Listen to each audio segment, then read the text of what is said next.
Green light for 5 franchised bus companies in the city to raise their fares. 3 Shenzhou 16 astronauts sent to the Tiangong space station in orbit.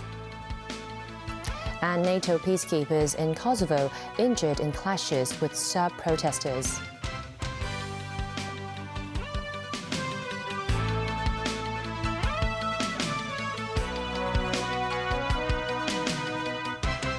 Good evening and welcome to TVB News. The Chief Executive in Council today approved the fare increase applications of 5 franchised bus companies ranging from 3.9% to 7%. Such changes will be implemented on June 18th. Memo Sangai reports. Starting from June, the public will pay higher bus fares after the government approved the 5 franchised operators to raise their charges. For fares of Longwan Bus and Kowloon Motor Bus, the raise is 4.2% and 3.9% respectively, about 50 and 60% less than the company's proposed increases. While the urban routes of Citybus and New World First Bus will increase their fares by an average 4.9%. Meanwhile, the airport and North Lantau routes of Citybus will see an increase of 4.2%. Among them, New Lantau Bus has the highest fare increase, 7%. The Secretary for Transport and Logistics believes the adjustments are affordable to the public. 90% of passengers, they would pay less than 50 cents for each trip.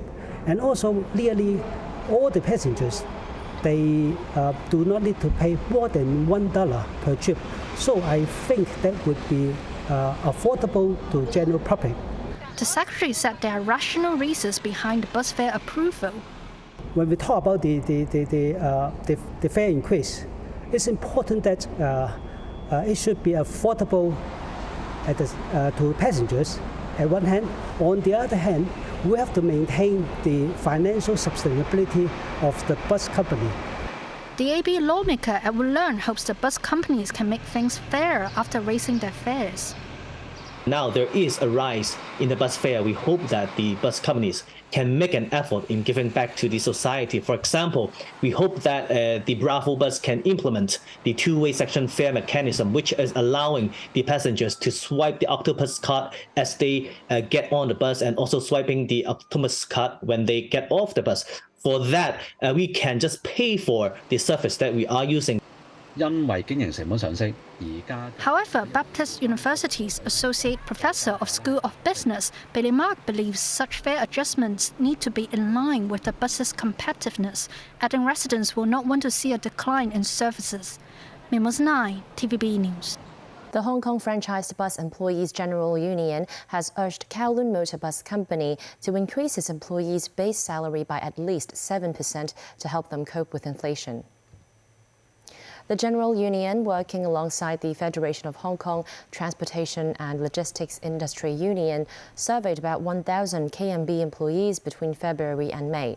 Over half of the respondents were dissatisfied with their current salaries. Moreover, almost 80% of them thought the retirement age should be extended from 60 to 65, which would help relieve the manpower shortage problem. It will be the 34th anniversary of the June 4th incident this Sunday. Chief Executive John Lee didn't directly warn against acts of mourning for the incident, but said the police will take action against any violations of the law. Police will take action resolutely, particularly in regard to public order activities. So everybody should act in accordance with law and think of what they do so as to be ready to face the consequences. On Monday, Secretary for Security Chris Tang said the police would arrest anyone who takes advantage of the June 4th anniversary to threaten national security. Executive Council member Ronnie Tong, meanwhile, said there is no problem for the public to mourn for the occasion, but there should not be any criminal intent. The CE was also asked if he could attend the Asia-Pacific Economic Cooperation, or APEC, meeting this November, which will be held in the United States. Lee is still facing U.S. sanctions. He said APEC is an international organization which doesn't belong to any country. He added, according to APEC conventions, the organizers has the responsibility to invite members to attend. 3 Chinese astronauts who were sent into orbit this morning have now joined 3 others on board the Tiangong space station as part of a crew rotation. This is the 5th manned mission to the Chinese space outpost since 2021. The launch of the Shenzhou 16 spacecraft today will see the space station enter its application and development phase. Its focus will now move to scientific research and experiments. Daniel Rao reports. The spacecraft Shenzhou 16 and its 3 passengers lifted off atop a Long March 2F rocket from the Zhouquan Satellite Launch Center in the Gobi Desert in northwest China at 9:31 a.m. Beijing time. About 10 minutes after liftoff, it separated from the carrier rocket and entered the predetermined orbit.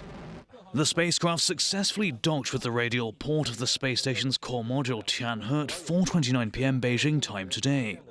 The whole process took approximately 6.5 hours. The astronauts on Shenzhou 16 will replace the 3-member crew of the Shenzhou 15, who arrived at the space station in late November last year.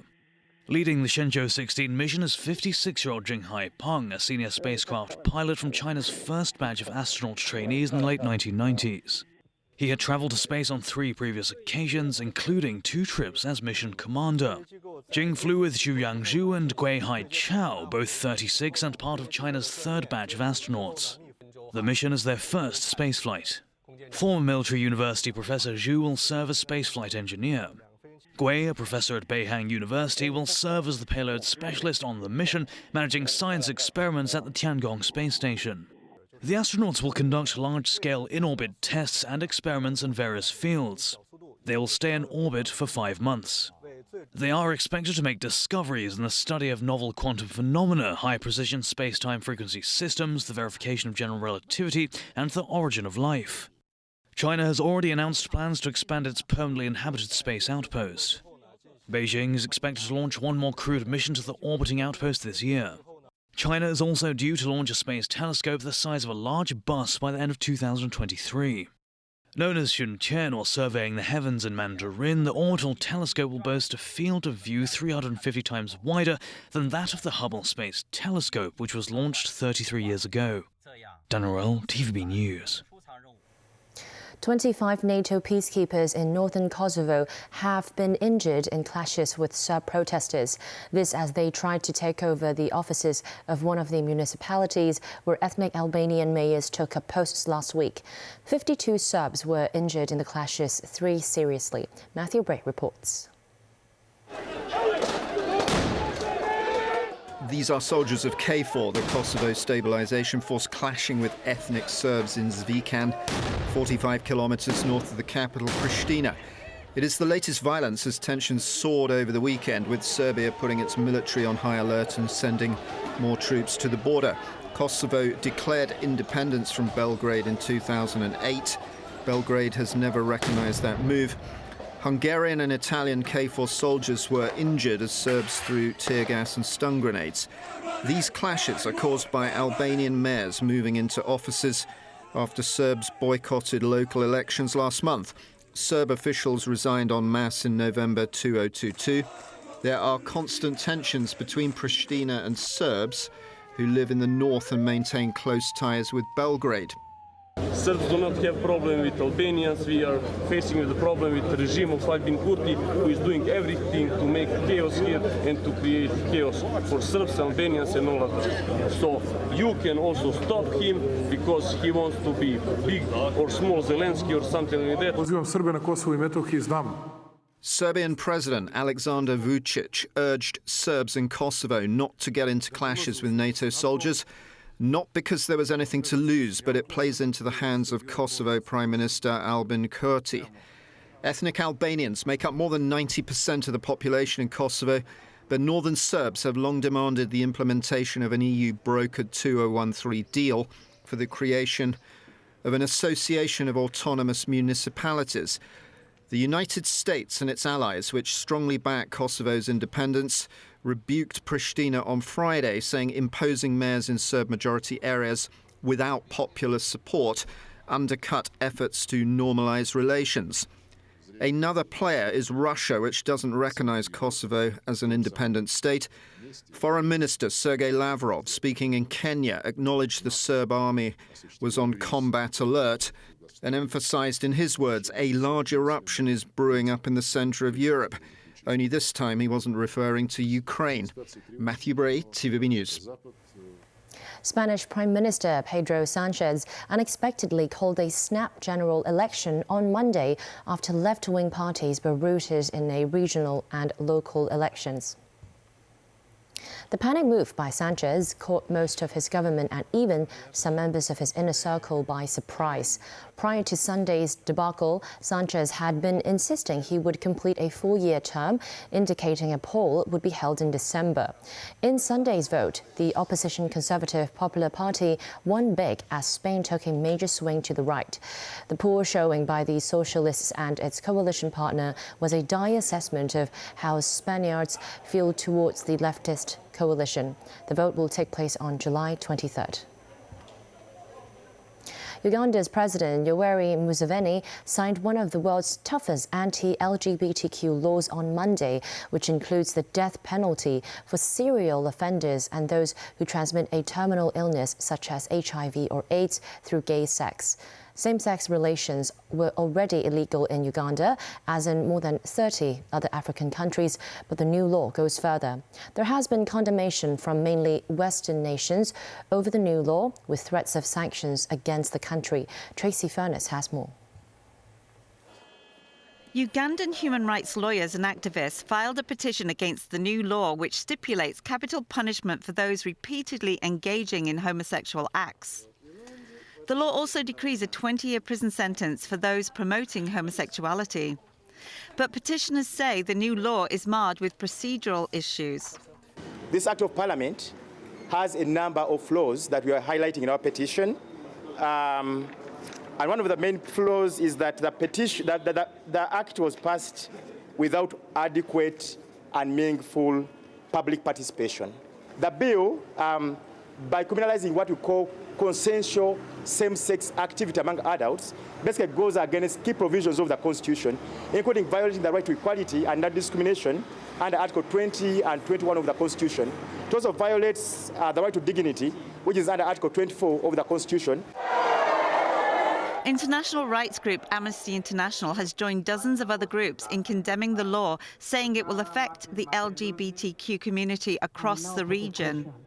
We see that the more states are sponsoring these bills, these hateful legislations, the more the LGBT communities is impacted, and also that affect as well, how other politicians and other countries are following suit.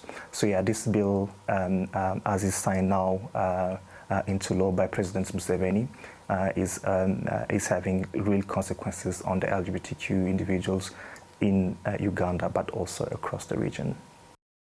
The White House condemned the Ugandan legislation. The U.S. Secretary of State Antony Blinken said Monday that the White House would consider visa restrictions against Ugandan officials and others for the abuse of human rights. And U.S. President Joe Biden directed the White House National Security Council to evaluate the implications of the law and on all aspects of U.S. engagement with Uganda, including the emergency plan for AIDS relief and other forms of assistance.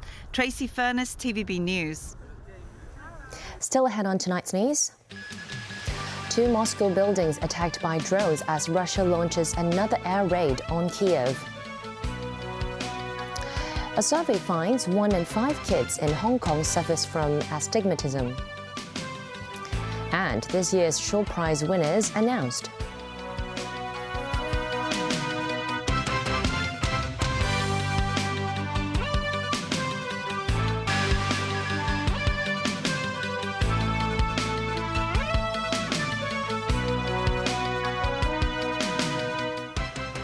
Welcome back to TVB News. Russia launched another pre-dawn air raid on Kyiv, killing at least one person. Ukraine authorities say at least 20 drones were shot down. Moscow said it was also subject to a drone attack, though officials say the damage was insignificant. Nazvi Karim has more. Kyiv in the early hours. A light show depicting the colors of war, but failing to lift the darkness of death and destruction for the residents of Kyiv on the ground. A third straight night of drone attacks on the Ukrainian capital left one dead and at least 3 injured after an apartment building was hit and set ablaze. Thousands of residents sought shelter in subways and other makeshift underground bunkers.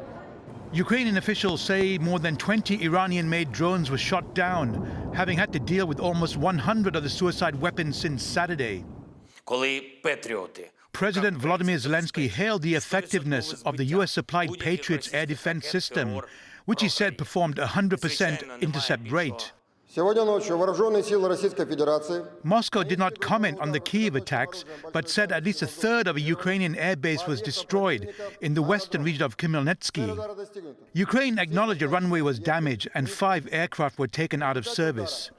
The nightly barrage on Kyiv is seen as an attempt by Moscow to erode Ukrainian morale ahead of an expected counter-offensive in the eastern region that has been months in the planning.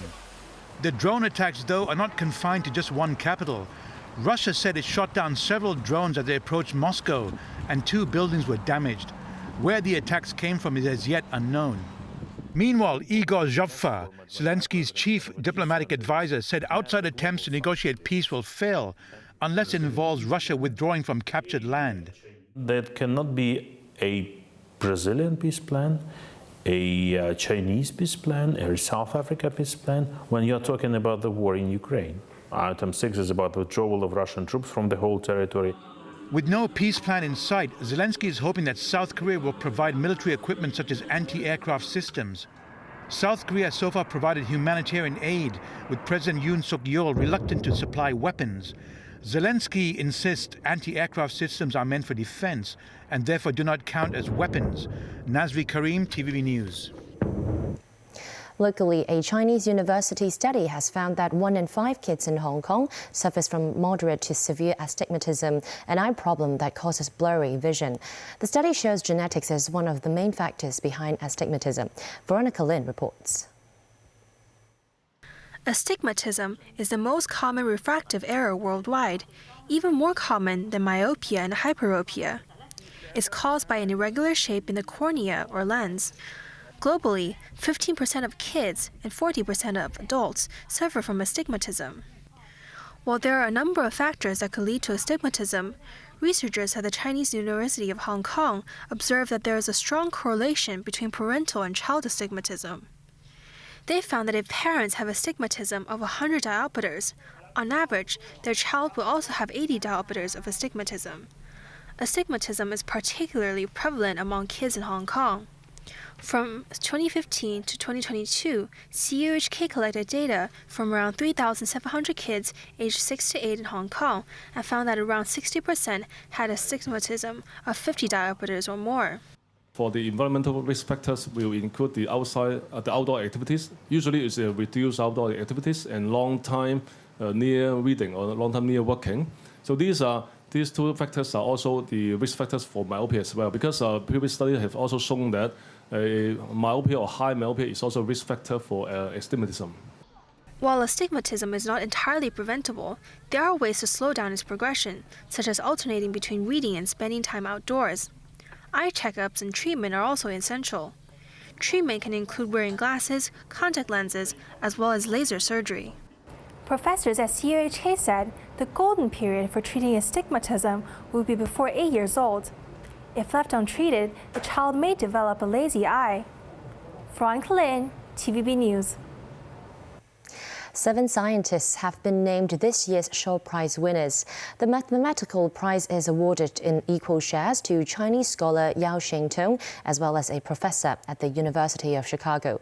Veronica Lin again. This marks the 20th year of the Shawl Prize. This year, The Shawl Prize in Mathematical Sciences is awarded in equal shares to Ukrainian-born University of Chicago professor Vladimir Drinfield, as well as Tsinghua University scholar Yaoxing Teng. That's for their contributions related to mathematical physics, arithmetic, and differential geometry. Yao was born in 1949 in Shantou, China, and studied at the Chinese University of Hong Kong before earning his PhD from the University of California, Berkeley. He has been a distinguished professor at large at CUHK since 2003. The Life Science and Medicine Prize is awarded in equal shares to German scholar Patrick Kramer, as well as Spanish-born American professor Eva Nogales. They are honored for pioneering the visualization at the level of atoms and protein machines responsible for gene transcription. The Astronomy Prize is awarded in equal shares to Australian Matthew Bales, British-born American professor Duncan Lorimer, and American professor Maura McLaughlin for their discovery of fast radio bursts. The laureates will be awarded a medal and a certificate, and each prize also bears a monetary award of $1.2 million US, or roughly 9.4 million Hong Kong dollars. The award ceremony will be held on November 12th. It will be the first face-to-face ceremony since the pandemic began. All Shawl Prize winners between 2020 and 2023 can also receive their awards on that day. Veronica Lin, TV News. And that's the news. Thanks for watching.